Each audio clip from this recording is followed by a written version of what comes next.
Hey, hey, hey. What's up, Miles? Up. You like the new setup? Can you hear me I do now? like the new setup. Did you see me flashing the banners up Oh, there? I didn't. Look at Miles that. has a new setup today. Look at me. And got the lighting, the nicer mic. Can't rag on me anymore. I got to give you something new to make fun of me for. I So know we'll it. see. Well, you had a whole new desk setup. You had everything. You showed me a picture. You were so excited. I'm ready to go, man. You know, Let's that's get it that's done. what happens. You don't need all this stuff to be good, but man, you start getting critical of your own self and start doing things. So, Yep. congratulations for the jump. Thank you. Congratulations. Thank you. Thank you. So, listen, thank you everybody for joining us today. We're going to wrap up on our discussion last week with Dominic Ruffran, who was a past NFL football player, and now he's kind of like a mindset growth expert for athletes to help them along their journey, especially when their journey is over. So, it's going to be a lot of fun unboxing this one. And if you're just tuning in, please hit like and share. And we want to grow our audience. We want to grow our influence, and we want to help you grow as well. And that's what this show is all about. And also, be sure to tune in tomorrow to our live show. We have Benson Wood on. Jay Lapel will be joining us from Benson Wood, and we're going to talk about air tightness and offsite construction. All right. With that said, Miles, wow. Last week was a great show. It was. It was. I'm still thinking about it. As weird as that sounds, Dominic, I'm still thinking about you, buddy. What you said, because he just had a lot of good tidbits, and Yeah. I've always loved in my interactions with him before our live stream, his just like the way he shows up. He's very like, in a way, sometimes in your face, like just aggressively passionate, energetic kind of guy. But that's just genuinely who he is. And I think that's why he's so successful. So it was great to get a bit of that on the live stream. Yeah, it really, really was great to get it, and learning about his story, prior to even the show starting, and then, how he's taken his journey in his career all the way to the NFL. And, obviously the NFL didn't become a full-time career for him. He had to reinvent himself and reinvent what he was doing in a lot of aspects. And he's found a way. He took all that knowledge, all that time spent, and he's using it in a very positive way because he's become very successful in what he's doing, coaching, athletes and helping athletes with their mindset, helping athletes with their finances and other things, that it doesn't always work out. Not everybody's Tom Brady, right? Right. Yeah, certainly not. Yeah, I think that was an interesting point he brought up about how, you become the football player or professional athlete, whatever it is, right? Yeah. He said he started playing at 2 years old and then up through his 20s. Then one day you're just not that person anymore. I think he even said, like, you asked him about perks or something, right? And he said, yeah, it's great. And then as soon as you stop playing, nobody cares about you anymore.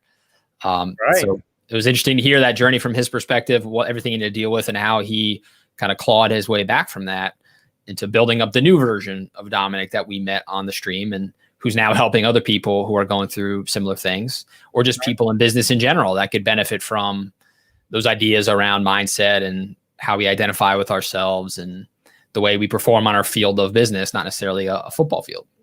Yeah, no doubt. And it's absolutely true. I couldn't imagine. So I wasn't lucky enough. I mean, I played sports, I played hockey, I played football, I wrestled, all those fun things, then went to the military.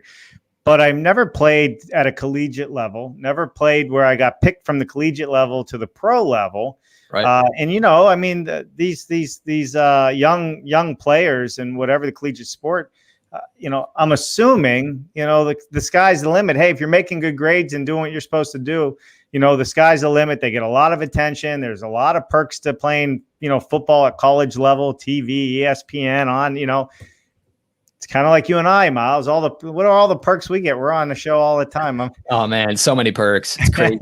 You think anybody would remember us if we just stopped today? Maybe one or two, but after a while we would also fade. But that's okay. Yeah. So I think it's really great what he talked about and what he's doing. So I have a question for you, Miles. So and everybody else in the audience too. I mentioned it to you. So we went full HD on this stream. Does it look like HD when you're watching it in the crowd out there? So if you're on YouTube, Facebook, or LinkedIn, just let us know. Does it look any different than any other? Because to me, looking at the screen, it looks pretty much the same. So I'm not sure if it's really truly pushing out to HD. Yeah, and I can't quite tell either. So, right. So with Dominic and some of the things that he was talking about, he was saying it really is all about mindset and creating new habits. Yeah. And he talked about, he used sports as an example, right? But the discipline and the habits of how you get devoted to being the best at one thing. Yeah. It's not like I'm going to be the best all around football player. I'm going to learn how to play every single position. I'm going to be the best wide receiver, running back, whatever it was. I thought that was a great example because especially when you think about entrepreneurship, it gets really celebrated when somebody brags about they're doing everything themselves. And look, I'm a one-man team. I'm working all day, all night, burning the candle at both ends. I can do all these things. And while you most likely have to do that until you can hire somebody in a new business, there's something to be said for becoming an expert at one thing and then surrounding yourself with other experts, and you can go farther as a group than you can together, right? That's why there's a team of football players. It's not just one guy playing football against another guy. There's a whole team out there. And I just thought that was an interesting parallel that definitely has room to apply to business. You think about sales, you think about marketing, you think about accounting, any business discipline. There's disciplines within those disciplines that you could get really, really good at, right? Instead of being a generalist, and how you would show up differently in your job and be seen differently if you did devote to yourself to building the habit of being the best of that specific thing within your niche of a specific business. So it just gets further and further drilled down. Well, it does. And in any business is only as good as their team. I mean, unless you're a one man, or woman show and, doing something, whatever it is you would do by yourself, cutting hair or what have you. But, some of the greatest leaders out there are very good at leading, not running businesses. The team runs the business. And I think that people understanding how important a team is and what you're saying, how it carries over, you could be the greatest running back in the world, but if your team doesn't like you, it's going to hurt, right? Yeah. Or the greatest wide receiver. And if the quarterback doesn't throw to you, then who's going to know, right? Well, that's exactly it. And I think, but how do you switch that mentality, leaving professional sports and then coming over, to business? It's got to be so hard for, a 20-something-year-old person that's had, kind of a great run in collegiate sports, pro sports, and then it ends. How do you make that mindset? How do you make that turn? How do you not turn to drugs and alcohol, right? Because a lot of them do. Yeah. And do that. And that's what was so cool about what Dominic was talking about. I mean, that's kind of what he's doing, is kind of helping and coaching them to live intentionally. Yeah.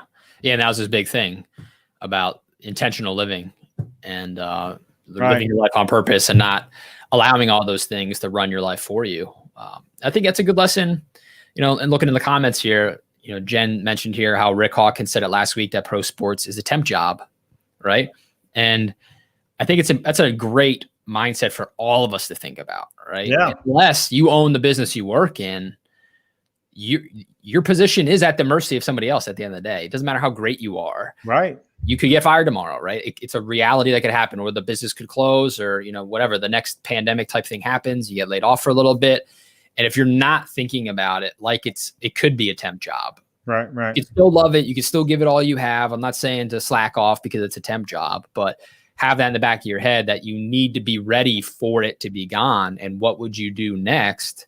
That's that mindset he was talking about, where people fall short, is because they can't even visualize a life after football.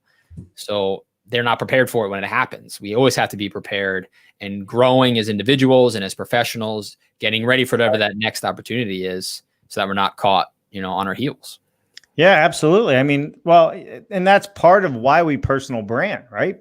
This is why you want to be known out there, because if you do work for an organization, you don't own your own, company, then you are at the mercy of somebody else's decision, which to me says this is why it's so important to make sure you have your own personal brand. So if that ever does happen, you can get picked up somewhere else. I mean, look at it like Anthony Goudet, right? We talk about him earlier. We talk about him on the show all the time. But here's somebody who was nobody in offsite construction, you know, and now he talks to everybody. Right. But he built himself a brand, right? And even Dr. Brett Munson was just made a comment in one of my posts, you know, speaking with Anthony. Oh man, this Anthony's showing up everywhere. He is. You know, but that's what he's doing. He's being really, you know, I don't know if he's being smart or intentional, but you know, if I look at it, he's being smart and intentional. Well, yeah, at the end of the day, he's just taking action, right? And he's the one reaching out. So nobody knew of him because he didn't make himself known, right? Now he's making himself known and everybody's talking about him. He's talking with everybody. He's becoming a known entity, a brand. Even you just think of it like a reputation, right? I think I talk to a lot of people that get hung up on the word brand because they feel like that means, oh, I have a personal brand. I need a logo. I need a company. I need all these things to have a brand. But a brand could be, when I say your name, what do people think of, right? That's your brand. Right. What do they know you for? What are the memories they have of you? How did you make them feel in the last interaction you had, right? Those are all your brand. And so you have it whether you realize it or not, and you could take control of it or you can let it be decided for you. And so something like Anthony is taking action. He's deciding what it's going to be. And that's something, to your point, we all should be doing because we are independent of any other company, right? So yeah. Well, there's the other side of this too, devil's advocate side. You know, at what point do you pull the trigger as well and do something, right? So here you can personal brand, talk to the world, but at the same time, when do you get into the trenches? Right. When you actually start working and having your personal brand's great, but what's the expertise? Right. Yeah. When you turn that reputation into an actual company. What's the value? That's right. Right. So the question for you then, because you've done it, right? What was the trigger for you where you realized, okay, I'm being known as the guy on TV as people are coming in to buy a house? What was the tipping point for you where you said, I think I have a company here. It's time for me to break it off and go for it? Yeah, I think for us, it was, you know, people were approaching us to talk to them about consulting with them and, you know, branding opportunities and people wanting to sponsor what we're doing. You know, I think there's two ways. When we were home building, right, and people started walking in the door, you know, as we were pretending to be Bob Vila of Modular Homes running around. That's kind of when it really hit, like, oh wow, these people are talking. Like, I don't even know these people and they're talking to me, right? Because they've been watching the content and the video. Well, that still carries true today. And I think that's, for me, kind of, it grew. And then when Jennifer said, hey, you guys, you should start interviewing people when you're at these shows, which we started a few years ago, and we started doing that. And then that's when I knew we really had something, because we were doing something that nobody else was doing, but intentionally didn't go into it for that. Sure. So that's that. So when you say, how do you know, it was just one of those things that just kind of fell upon us. And even to today, I talk to people every day. Like now I'm getting to the point where I have to be very intentional with my calendar because it just fills up. And before you know it, I'm like, man, I didn't do anything today other than talk to people, right? Versus getting, you know, things done, you know, prepping for the show, brand deals, things of that nature. So with that said, you know, it can be a double-edged sword. Yeah, I definitely believe that, you know, when it comes to the calendar, right? If you don't fill up your calendar, it will be filled up for you, right? When it comes to managing your time. And it goes by quick with stuff that didn't actually create an impact for your business or move the ball forward or make you any money. It can be just as dangerous to be hopping from phone call to phone call to just be thumbing through social media, right? Both accomplish nothing sometimes.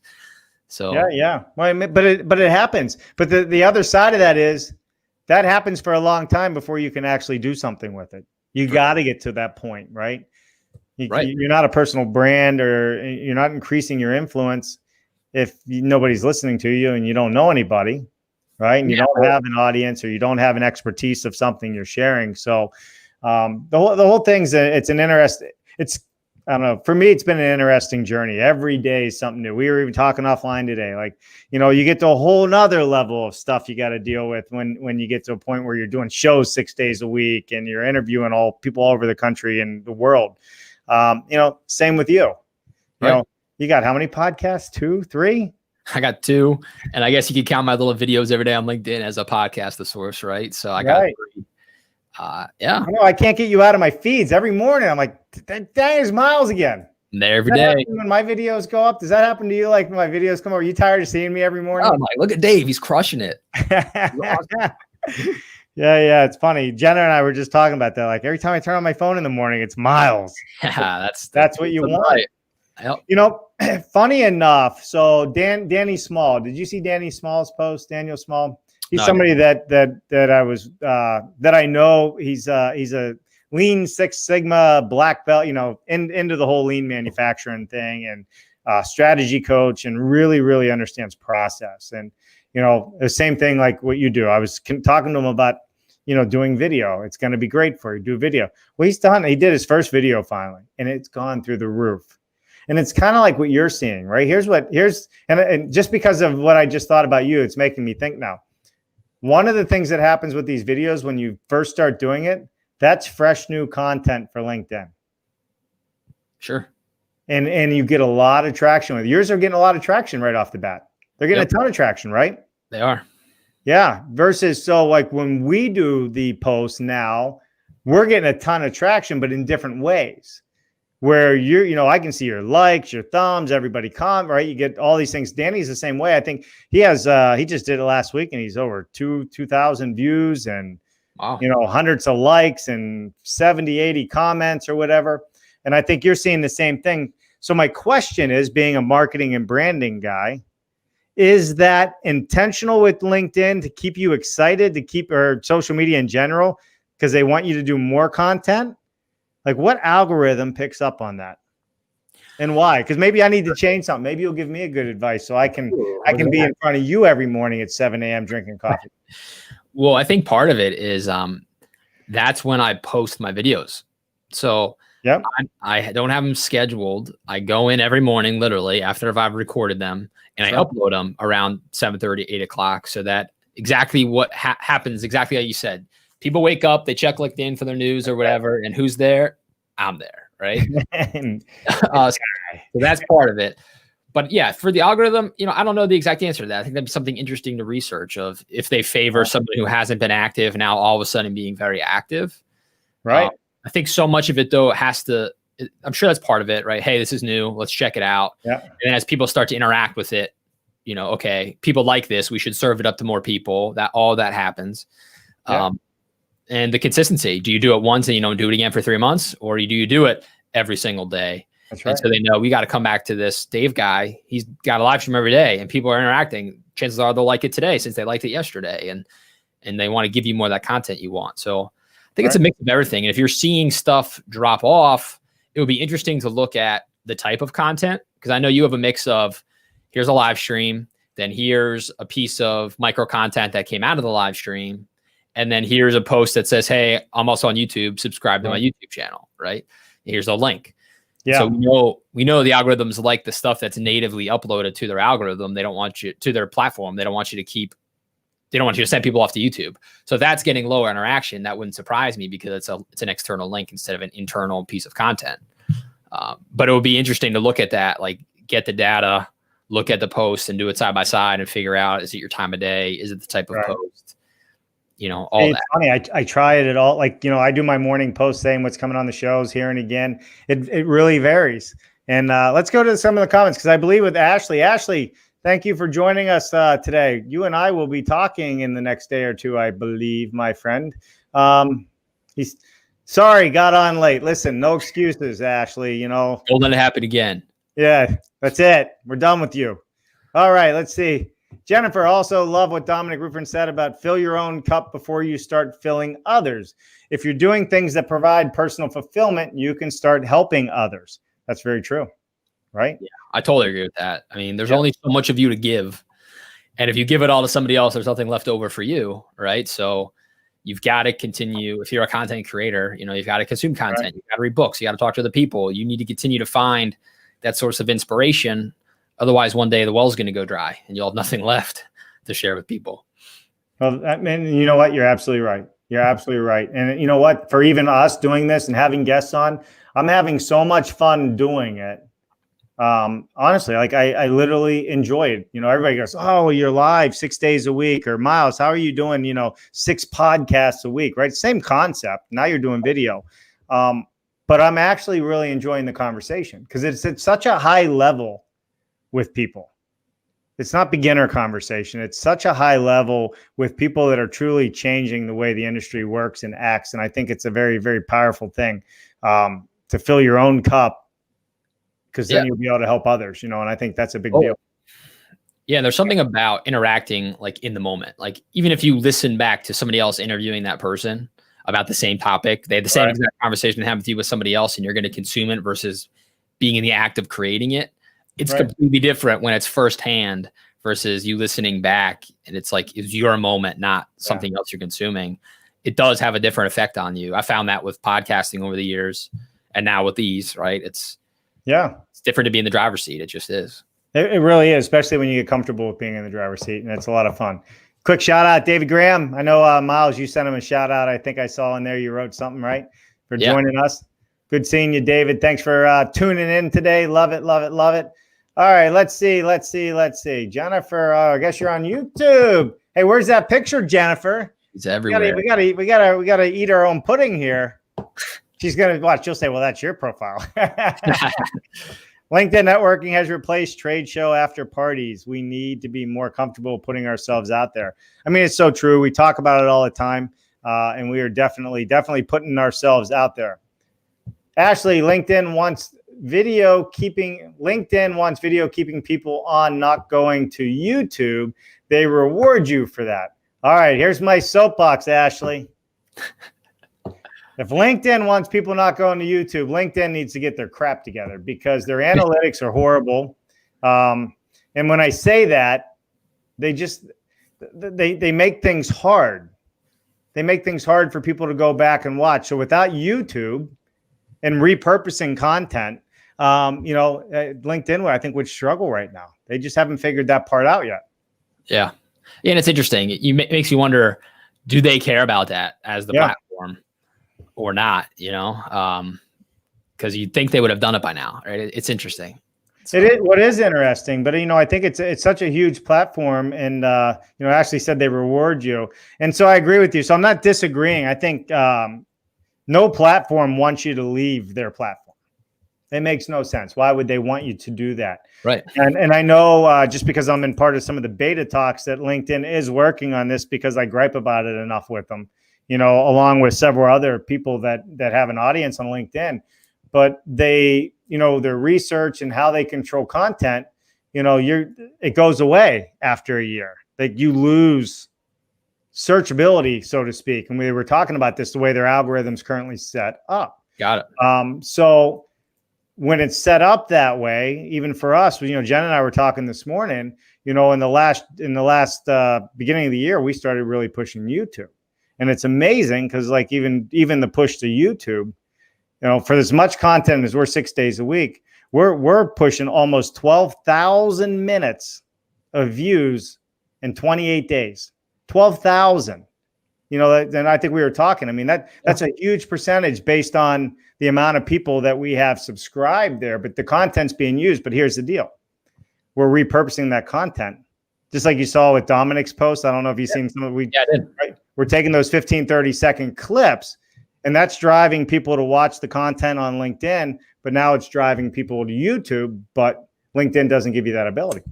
Yeah, that's interesting. I mean, what about every platform wants to keep you? I know Facebook wants video on there too, not going to YouTube. Instagram and their shopping. Now you can check out right in Instagram and not go off to the other e-commerce provider. Same thing with Facebook. Instagram just rolled out Reels to compete with TikTok, so that you don't need to be on TikTok and Instagram. You can go do the same sort of fun stuff on Instagram. So it's definitely, they like to be their own ecosystem for sure. Yeah, everybody does. I don't know. Are you your own ecosystem? Ooh, getting big now. Think about that one. Are you your own ecosystem? I would have to say for most people that are trying to personal brand, you are in some aspects, because you're doing the same thing the platforms are doing. You're trying to garner people's attention to listen to what you have to say and where you're going with it. Yeah, for sure. Flat out, right? Yeah, same concept. Just we're just not billion-dollar companies yet, Miles. Yet. Yeah, that's right. Yet. Yeah. I don't know. I love it. So, hey, listen, we got Jennifer said, Jordy Putchinger, is he in the background somewhere? He didn't say hello. Jordy, I'm looking for you, man. I'm looking for you. Jordy Putchinger, Moducore up in Canada. Gotta love that guy. And I might as well even Ashley. Ashley is with a company called Materials Exchange. Wait until you see what these guys are doing, Miles. It's kind of like bringing Wall Street to the construction world. That's cool. Yeah, it is cool. And Jerry McCullough. Good afternoon from Pittsburgh. Thanks for joining us, Jerry. You know what's funny? I think I'm the only one that knows who Jerry is. Yeah, who's Jerry? I'm not telling. It's everybody's job to figure it out. Keep your secret. I speak to her and she goes, no. All these people call me. I said, well, you don't have to talk to them. It's all right. That's funny. Yeah. So, all right, cool. All right, back to the topic, Miles. What value are we bringing people today? Well, I think I want to go back to, you said something, I forget exactly how you phrased it, but it made me think of this idea when we come to becoming an expert and being really good at something, and how you see a lot of people that say, oh, I tried and it didn't work, or I've been doing this for 2 years and it didn't work. And I think it's an interesting comparison when you think about, we use Dominic as an example. He didn't just try to get to the NFL for a year and then say it didn't work. He was playing football from the age of 2. I mean, he spent a lifetime working to get to that point where he was a professional athlete. And so people that are watching this and maybe you're frustrated with what you're doing and just hasn't happened for you yet. But I mean, it took the guy 20 years. Yeah. So, and the people too waiting on the sidelines they're not going to start yet. They're going to wait for the perfect moment. Well, if it takes 20 years, you damn well better start today. You should have started 10 years ago, right? Or you're not going to get to that pro league. And so I think that's just an important thing to bring to the foreground, because I know I struggle with it. It can be frustrating to feel like you're busting your butt, you're putting on the stuff out there. Why doesn't it have X amount of views or shares or X amount of dollars being made, whatever. Right. But you stop and put it in that perspective. I've been podcasting for just 3 years. So I'm still in the peewee leagues. If we go to the football analogy, right? I got a long way to get up. I'll be up in the NFL when I'm 50. I'm 30 right now, right? I got another 20 years. Are there 50-year-old players in the NFL? Coaches. Still in the league. But you think about it, then it gets exciting. It's like, ooh, I'm still in the beginning. I can still learn. By the time I'm 50, if I kept with it, think of how many people aren't going to have kept with it. Yeah. And I will be, a QB at 50 on the world of LinkedIn or whatever else is, exists at that point, right? So I love that sort of motif that ran through his story and that conversation. And I think it applies so much to business and to branding and to everything we talk about on here. It really does. No, it really does. And like I said, I think with Anthony, it all comes back to the same principles. It's kind of funny. Even your analogy about, well, if it takes 20 years. Well, guess what? You want to retire comfortably? It takes 20 years. Unless you're one of the lucky ones that gets the $1 million jobs and hits the stock market or made a good investment on something that you didn't know was worth anything, But the reality of it is, even with that, it takes 20 years to build any investment, to include in yourself. Can you build your personal brand and who you are and make a lot of money doing this? Absolutely, you can. You absolutely can do it. But I do think, quite honestly, Miles, that as silly as it sounds, increasing influence and personal branding is the same thing day in and day out. You just have to start doing it. You have to start putting yourself out there. You have to start talking and start making comments and start putting your thoughts in place, right? And that doesn't mean just sit there and yap away and talk football. No, that isn't getting you anywhere. But what is your expertise and how do you share that with others? Yeah, and how do you build others up? Dom was talking about how he helps people. I think that's a big thing too. Anybody that wants to increase influence, if you're just focused on creating your own stuff, but you're not engaging with other people. I mean, if you go to Dom's LinkedIn page and pull up his activity, that guy comments, well thought out comments on dozens and dozens of people's pages on LinkedIn, on videos. He's putting himself out there with the content he creates, but also with just spreading the love and building others up, giving them compliments. Right. So people want to reciprocate that. And so then that's part of his brand and his reputation is he becomes known as a guy that supports you and he's a fan of yours, not just somebody who feels like it's a battle and we're all competing. It's like he's got that abundance mindset where he's not worried about competing. There's enough for everyone. He doesn't need to worry about, whatever someone else is doing, because there's enough for him out there too. Yep. And by supporting, he then makes that true. Right. So I think that's a big part of it as well. Yeah, no, 100%. We got some more comments going on here. Let's take a look, quick look. Miles Biggs. Oh, you thank Jennifer. All right. Good morning. Let me go. Sorry, I lost my spot, everyone. Ashley said, hey, I agree. So love it. Jennifer Rowe, David Graham, James Rogers, business development passed with Katera. Seems like forever ago we first met at IBS. What are your thoughts on attending trade shows again? Are you ready to travel? Oh, so that means James is out there somewhere. Hey, James, I've been looking for you, man. No, I hope all is well. I hope your new endeavors are going well. He snuck off somewhere. So, but I think he's enjoying life a little bit and then going to hop back in it big and strong. So look forward to finding out more about what that says. Ashley, Miles, sounds like you are continuing to build your talent stack. Keep doing that. Thanks, Ashley. I like that phrase, talent stack. I've not heard talent stack either. I've heard habit stack, stacking habits, and even goal stacking. You stack goals that are related, but not talent stack. So yeah, stacking them up. That's a t-shirt, Miles. Another one. Or a hat. Big's ideas, talent stack. Talent stacking. Talent stack. David, I do miss trade shows and that type of networking. Started traveling again, but certainly not as often. All right, so we had our Building Systems Council meeting before this call. And it's kind of funny. So everybody on the call that's on the subcommittee, because we're organizing, the Building Systems Council Week, which is coming up next month, which is going to be the virtual trade show since we're not doing trade shows for Building Systems Council, and then IBS obviously comes up on that. But, one of the things today was a big question for all the members of the subcommittee. Will you, if we have the event, we want to take a poll of our board members, who will be there?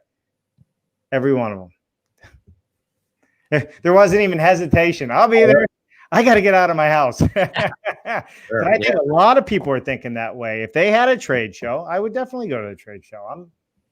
I don't know. I personally think, at some point we got to live, and I think there's ways to do it safely. I was going to say, and you can do it safely, right? But yeah, some elements of the world still have to keep turning, Right. Whoops. What am I doing? I agree. All right. Malcolm Gladwell, 10,000 hours, Miles, 10,000 hours. Love that book. Outliers, and also Blink by him is really good. Tipping Point is really good. I read them all. Yeah. They're awesome. They are good, and they all have valuable lessons in it. So 10,000 hours, Miles. I know in digital marketing you have your 10,000 hours. So in video, probably. In video, though, you're almost at 10,000 hours. Man, like I said, I'll get there. No, you're on video every week with me. I mean, that's 60 minutes a week just there. You're building it fast. And how crazy!